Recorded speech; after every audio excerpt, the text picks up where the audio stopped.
Let go of the shore and let the water carry you. Let go of the shore, float into the mystery. I just love the imagery of that, and you did it so beautifully, Shanna, and Joyful Voice, thank you. This is what we're talking about, the mystery of letting go, because when we let go, we don't know what we're stepping into. But as she says in the song, there's no need to make a plan. Let your heart be your compass. Just lift your sails in faith and trust that you will arrive at the other shore. It's such a beautiful sentiment. We spent a lot of time with Karen Drucker. I can't believe I've only been home a week. Grady and I were talking about that this morning.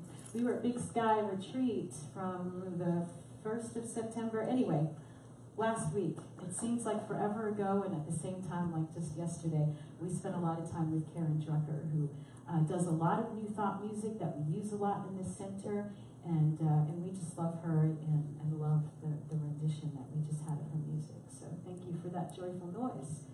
So yes, we are talking about letting go.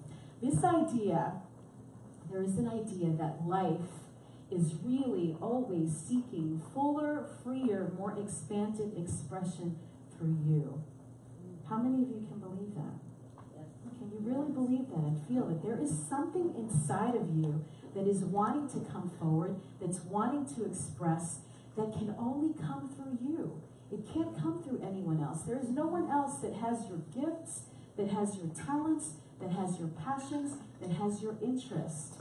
Every single one of us comes into this world with a set of resources that we have that we are here to use and to express, each and every one of us. I love how Ernest Holmes says this in this book, my favorite book of his. I don't think we have any on the shelf, but we need to be buying some soon, because this is like the primer for me of what we teach here, and it's called this thing called you. And right at the beginning, he says, if God created you after his own nature, and there is nothing else he could have made you out of, right? Because God is all there is. This is what every religion teaches, that God is all there is. Then the thing that you are after is already here within you. The only things that stand between you and it are the accumulated thoughts, beliefs, and emotions of the ages. But there's nothing that has not been put there by either yourself or by the human race. And what has been put there can be removed. And that's what we're talking about today. We're talking about removing, about releasing all those things that don't serve us, all those things that have been keeping us from living our true purpose and why we're here. These unbeliefs are thought patterns laid down throughout the ages and accentuated by your own experience, by your inherited tendencies, and the environment. There is no use wasting time speculating as to what avenue they came through. Your job is just to reject them.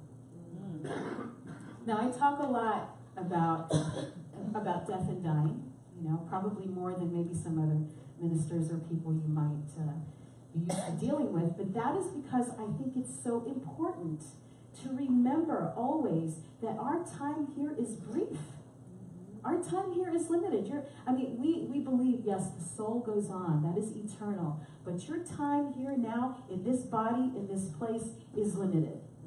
So we want to make the most of it. Anybody else want to make the most of that time? Yes. However long it is, I'm assuming that's why you're here. So that's what we're about, is that life is seeking this fuller, freer, more expanded expression through you, and I want to give you some of the tools to allow that to happen, because what you seek is seeking you. Isn't that beautiful? And so it is. And so it is. You don't have to make anything happen. You don't have to force it. All you have to do is allow it. Allow it. So we want to get rid of all the stuff that's been getting in the way of that. And that's what we're going to be doing today. Eckhart Tolle says this: non-resistance, non-judgment, and non-attachment are three aspects of true freedom and enlightened living. How many of you could stand to feel more free in your lives? How many of you are here because you're seeking this path of enlightenment? Right? That's why we're here. It's a center for spiritual living. If you're not here, then there's another church down the road. Or maybe you could have just stayed home this morning. But we're here to grow. Each one of us. I know that's why you're here. I know that's why I'm here, and it's why I do what I do. So the key, three things: non-resistance, non-judgment, and non-attachment. Those are the keys to your freedom. And I talked about one of them last week. We talked about attachment. And the idea that craving and grasping and being attached to the outcome of things disturbs our minds. It obscures our view. It causes what I call the fog. Y'all remember that from last week? If you were here, right? Insert the F word of your choice. I'll say freaking opportunities for growth. Anybody else tired of those? Yeah. They will come and slap you around every once in a while when you've been stagnant for a while. You need another opportunity to grow, and they're not always fun. They're not always fun. I got slapped with a good one while we were at Big Sky, and that's the reason that we go to these events, to go to these workshops and these retreats, is to really up-level. And what happens when you up-level, either through your spiritual practice or through going to a retreat or coming here, you know, in some ways things will start to settle down for you and they'll get calmer and you'll feel a sense of peace. But at the same time, all this other icky stuff starts to bubble up to the surface. Anyone had that experience? It happened to me. It happens to lots of people when they come into this teaching, this path. You think, oh, life is all right. And all of a sudden, these things start showing up for you as you do your spiritual practice. And I'll just let you know that that's totally normal. The reason that these things are coming up is so that you can see them and address them, shine the light on them, and they disappear. So, craving, grasping, aka attachment, disturbs our minds, it obscures our vision, and it intensifies the split between you and the thing that you want.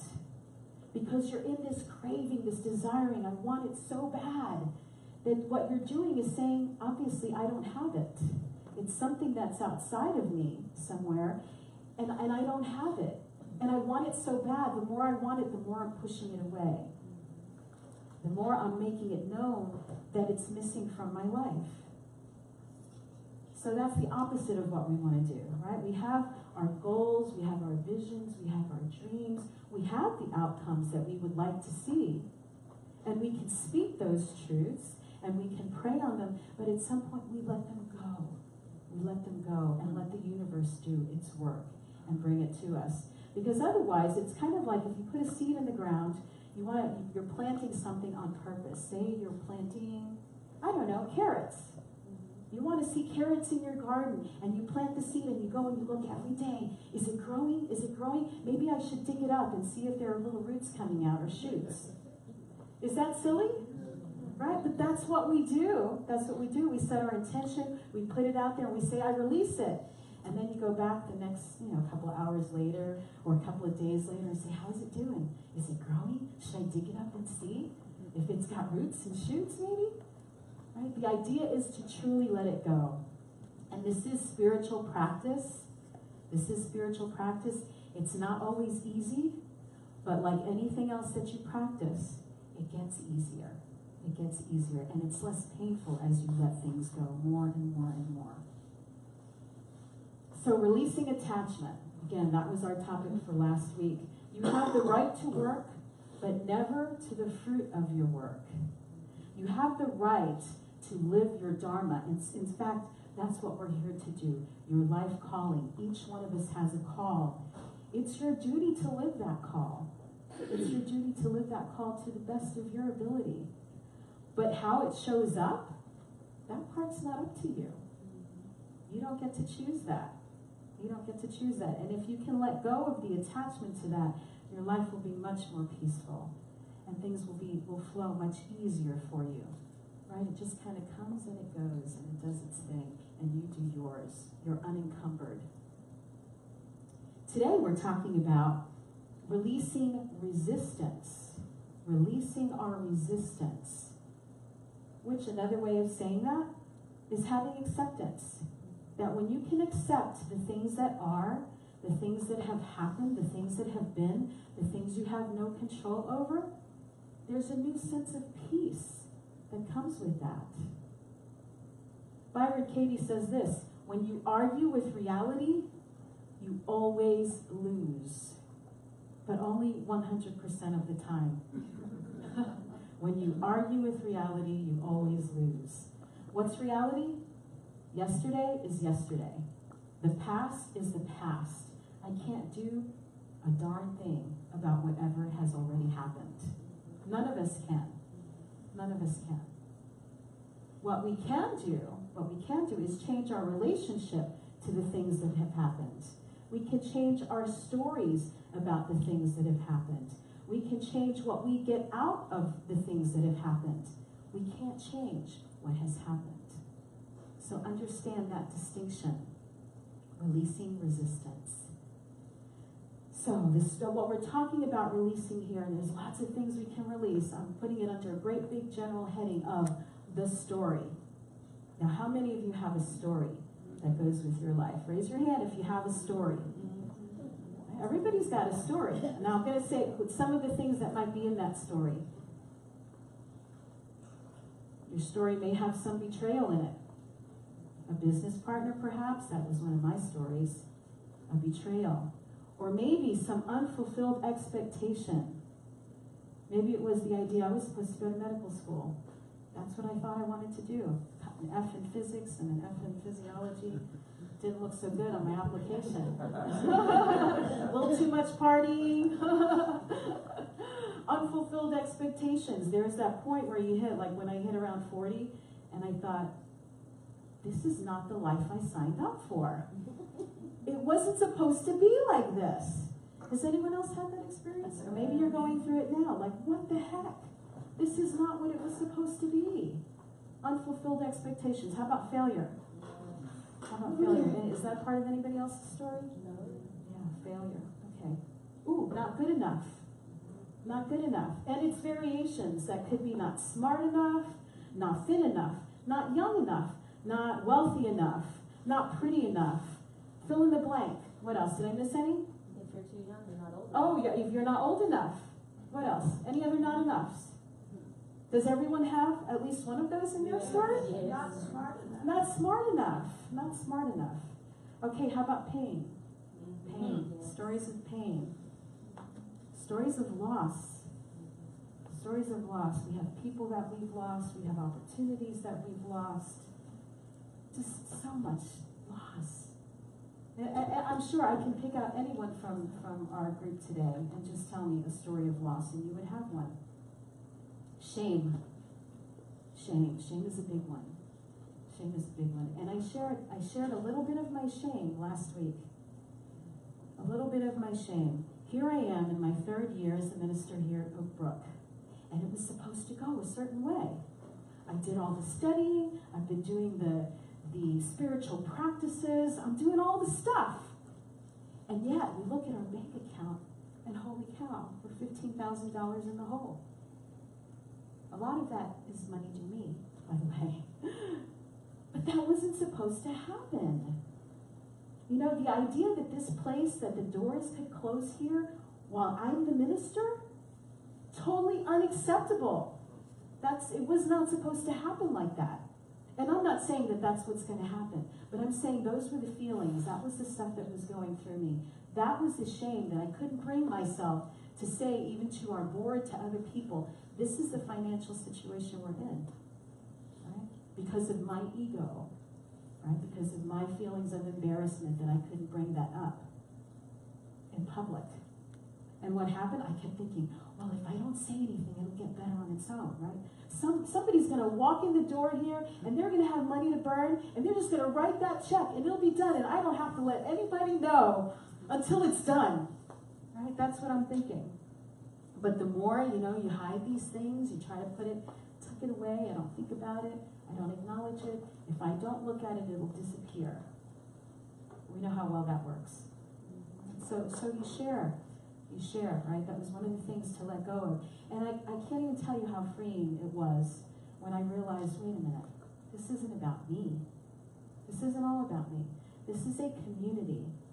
This is a community. And if people really believe in this place, if they're getting things out of it, if we're doing what we're here to do, and that is to change the consciousness of our community, to change the consciousness of our movement, to change consciousness worldwide. If that is what we're here to do, and I'm doing my part, It's going to happen in one way or another, whether it happens within the walls of this center in its current configuration.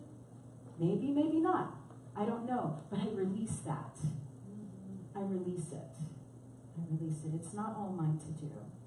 I'm here doing a work that I feel is my dharma, is my calling. And as long as I do that, then I'm taken care of. I am always taken care of. I know that. I have always known that. In some part of me, even when I have that little doubt, it's always been that knowing that things are going to get better and I'm going to be okay. And if I'm not, we're all dying anyway. Right? What's the worst that can happen? The worst that can happen, I drop dead. Well, that's happening anyway. So why am I worrying about it now? Might as well have fun. Anyone have regret? Oh, yeah. Stories of regret? How about fear? Oh, it just goes on and on. The story, abuse, neglect. I mean, go on. We all have our stories. And by the time you add all that stuff, it's like you're carrying this weight on you. And some of us are actually, for some of us, it shows up physically. Do you know that? Your trauma, your pain, that stuff shows up in your body. It shows up as illness. It shows up as excess weight. It shows up as pain. This is all stuff that we're carrying around, the story. Let it go. Time to let that stuff go. You see, because denying it, repressing it, suppressing it, Deepak Chopra calls it our hidden dragons. It sabotages us. It's running like a virus on your computer, you know, in the background that's using up the energy, and it's messing with the operating system. That's what's happening when you've got story, when you've got pain and drama and regret and failure and all that stuff that you're carrying. It's running in the background. And it's zapping your energy. It's zapping your enthusiasm. It's zapping your life energy. Denying, repressing, suppressing. It's hidden dragons. This actually, that place that's a picture from Yellowstone, and it's called the Dragon's Mouth. And it is a thermal feature. The water that is coming out of there is steaming, it's boiling, it comes out of the ground like that. It really looks like a dragon's lair. It's a kind of a scary place. And that's kind of how our dragons are, our unresolved issues, how that stuff feels. You know, it feels scary. You don't want to look at it because it was painful when it happened. And you don't want to dig it up. You think if I hide it under there, it's not going to show up. I don't have to see it. I don't have to see it. I won't have to deal with it. No one will ever know. But it's still there. You know, it's like that pile of poo. You sprinkle some perfume on it, put a rug over it, it still stinks. It's still there. Now it smells like poo and perfume. Excuse me. Oh gosh, all right. I was debating whether I was going to share this story with you because it's a release story. It's not a deep, dramatic, anything like that. It was just a moment of fear, and when things bubble up for you, in the moment where you have to let it go. So Grady and I, celebrating our 30th wedding anniversary, went to Big Sky, and one of the big things on our list this year was to do a strenuous hike. You know, there are hikes that have different levels of difficulty. So there's easy, there's moderate, and then there's strenuous or challenging. And 2 years ago when we first went, add another 60 pounds, 50 pounds to where I am now, couldn't even think about doing one of those hikes. So this time we said, we're going to do it. We picked one that was kind of short. It was only 3.3 miles. And the elevation was 1,600 feet. That it climbs, right? And I've been practicing. I've been walking the hills of Derby. Corinne's laughing because that's all of what? Maybe 100 feet elevation? 1,600 is a little different. So we start out on our trek, and it's all great fun for about the first hour, maybe hour and a half. About a half, I'm thinking, where are the Alpine Lakes? I mean, this is why I picked this trip, because of the Alpine Lakes. And we at the end of the lake, and so we pass this area that's like dried out. It was a pond, and now it's dry. And I'm thinking, oh God, please don't let that be the Alpine Lake that we walked all this distance to see. And Grady and I start sniping at each other because we go for different reasons. He's going and he wants to beat the people in front of him. That is his sole goal. There's an old couple up there. I know we can beat them. I want to take pictures. I want to stop and breathe every now and again. But he's like, we keep going. And then finally we get to another small lake. I'm thinking, oh gosh, there's got to be more than this. Keep on going, and then we find one that's bigger. It's significantly bigger, but it's like, dudes, you must not have ever been to Florida, because we have some lakes in Florida. Hope I did not travel all this way just to see this, and it was pretty. But there's a point. Again, now we're 2 hours into this trek of 3 miles. I walk 4 miles every day. It takes me an hour and a half. We're now 2 hours in, and we're still not at the end. And Grady wants to climb a little bit more, and I climb. And by the way, did I tell you, I'm really terrified of heights. So this all adds to the experience, of course. And we're climbing, and we finally get to a point where I am not going a foot further. You can climb the rest if you want. Take a picture of the lake and send it to me, because I'm not going another step. And then, but because what's behind this? Okay, so I'm acting out because I am terrified.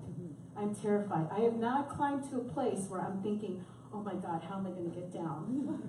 And I'm looking, and I'm imagining my ankles snapping in half. I'm imagining blood everywhere. I'm thinking, oh my God, we didn't bring the bear spray. If the bears smell blood, we're done. Because the bear spray was $56. We're going to use it once, maybe never. No. So I'm like in total, almost total panic. And we're 2 hours from civilization. I don't have signal on my watch. How the hell am I going to get off this mountain and get home in one piece? Let me breathe. Remember, there is spirit within me. God brought me up here. God can get me down. Never mind all the stories about how clumsy you are and inept and out of shape and all these things that I was telling myself. And finally just really had to grab myself in that moment and say, there is a power bigger than me. And I need to release all of that crazy stuff. Now you have a glimpse into my crazy. Broken ankles and blood spurting everywhere, and replace that picture with something else. So let's replace it with an image of me getting down this mountain safely in one piece with no broken bones. And I get down that one little hitch, and then I get down another one, and then I slide and land on my rear end. But there weren't a lot of rocks there. It was just loose gravel. It was a good place to fall. It was a good place to get up and say, I got this. I got it. And we got down in half the time it took us to climb up. And I'm here in one piece to tell you that even in the moment of sheer panic, even in that moment, you can stop. You can stop and remember another truth. The truth. You can remember who you are, and you can remember that you are bigger than whatever circumstance is in front of you. And that you will have everything you need, every single resource you need to get through whatever that thing is, or you wouldn't be facing it. It's just a moment of that scary dragon that's breathing all this fire and flame. That's an illusion. That's an illusion. Have any of you ever seen the movie The Fisher King? It's an old, what's his name, Robin Williams movie, and he's a little cuckoo, but he would get these visions in his mind of these horses and knights and dragons and things breathing fire, and they were all a figment of his imagination. They were all in his imagination. And we all have some version of that. Maybe you're not afraid of heights. Maybe your thing is lizards. Maybe your thing is the mistakes of the past. Maybe it's that you hadn't had the relationship that you wanted to have. I don't know what it is for you. I know you have something. I know we all have it. And what I'm inviting you to do is stop turning it into this big scary monster. You know, I turned our financial situation into a big scary monster. And when we actually shine the light on it, when we actually started looking at our bank accounts and what we've been able to do and the fact that all of our bills are paid and all these things, I thought, why did I make this such a big deal? Why did I make this such a big deal? Because that's what we do. And I needed something to talk about on Sunday morning. I know better, you know better. Oh, there's our Alpine Lake, by the way. Yeah. And a picture that I would never, ever post on Facebook. I told Shanna, it's not a great likeness, but the story with it is just priceless. So see how, that's not a Florida lake, come on. It's a pond, it's a pond. So what do? How do we let go? We talk about letting go. How do we actually do it? Number one, you decide. You decide you want to let it go. Realize that whatever has happened again in the past, just accept it. Accept what you can't change. So that's the first thing, decide. Next thing you want to do is a cost-benefit analysis. What do I mean by that? You're holding on to your story for some reason. There must be in some way, some kind of twisted, surprising little way that you're getting something out of holding on to that story.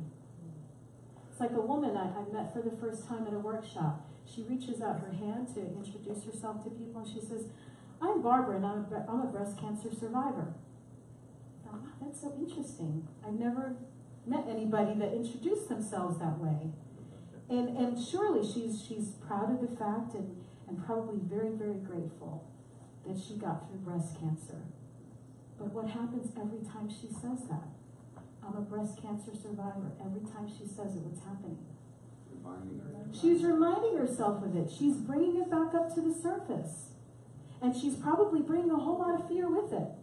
I survived this time, but what happens next time? Am I going to survive it again? But she's keeping it alive every time she shares that story. Right? Even just in her introduction. So look at the cost and look at the benefit. Are you getting a benefit out of holding on to your story? And if you are, keep holding it. There's no one here to tell you have to release it. It's completely up to you. But then take a look at the cost. And what is it costing you to hold on to that story of poor me? Or I was done wrong? Or do you know what he did to me? Or she did to me? That's fine. Hold the story if you want to. But what is it doing to you? What is it doing to you? As another one of my mentors said, you can have results or you can have excuses.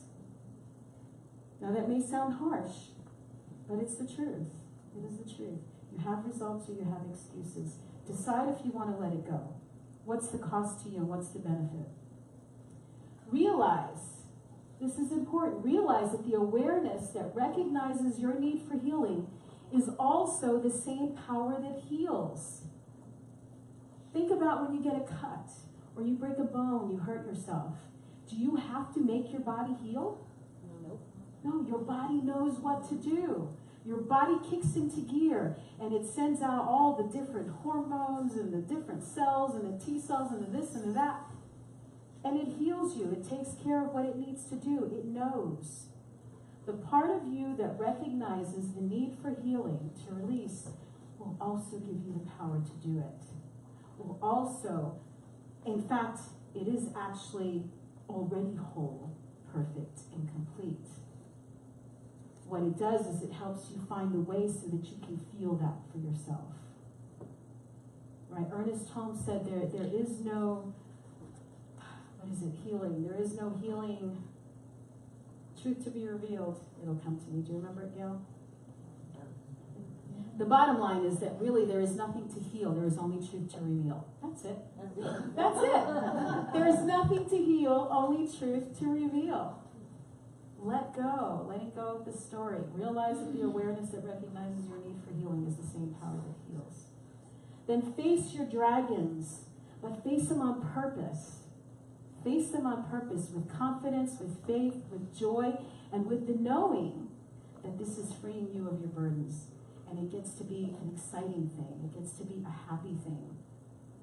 I'm going to share another thing that sounds a little bit crazy with you, but my husband and I have been talking about this financial situation. And now that when we sat and did our bills this week, to actually do it with joy and with gratitude and saying, wow, we've got the money to pay all of these bills, and it makes me feel good, it makes us feel good to honor the contracts that we have made with people that we have purchased things from, with services that we are using. It feels good to exchange that energy with people and know that I have everything I need. And when I come from that space of gratitude and joy, so much more is added on to that. And even if it's not, I feel better while I'm doing it. I feel a whole lot better writing out my checks now for the bills than I did when I was sitting in terror and fear, and do we have enough money to cover this, and what's going to come in next week, and all this crazy making that we do.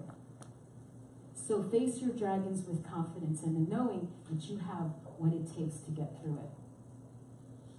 And then remember this, I think this is kind of fun too. It is the same self. Spiritual traditions teach this. It is the same self that creates the fear, that hides from it, and then dispels it. Isn't that an amazing thought? Because there really is only one of us here. We are all spirit expressing in our own individual way. But we're it. Your life is happening in here. Your experience of your life is happening here, which means you've created it. And if you've created it, you can release it. Let it go back to the nothingness from which it came. That's true. That is the truth, isn't it? You know when you hear truth. You know when you hear truth. Maybe you've not heard it in exactly this way, but there is something inside of us that resonates when we hear that. And we know. It doesn't have to be painful. So when you're first starting, you're new to the spiritual path, sometimes it is a little bit. I'm not going to say there haven't been tears. A lot of tears. A lot of tears. But then it gets to be less. And less, and it gets easier. Just like working a muscle. Start to release those things that don't serve you. And maybe start with the smaller stuff. You don't have to start with the abuse or the divorce or whatever it is that's causing you so much pain. Start with something small. That brings us to our affirmation. But I think before our affirmation, I'll do a little prayer. So if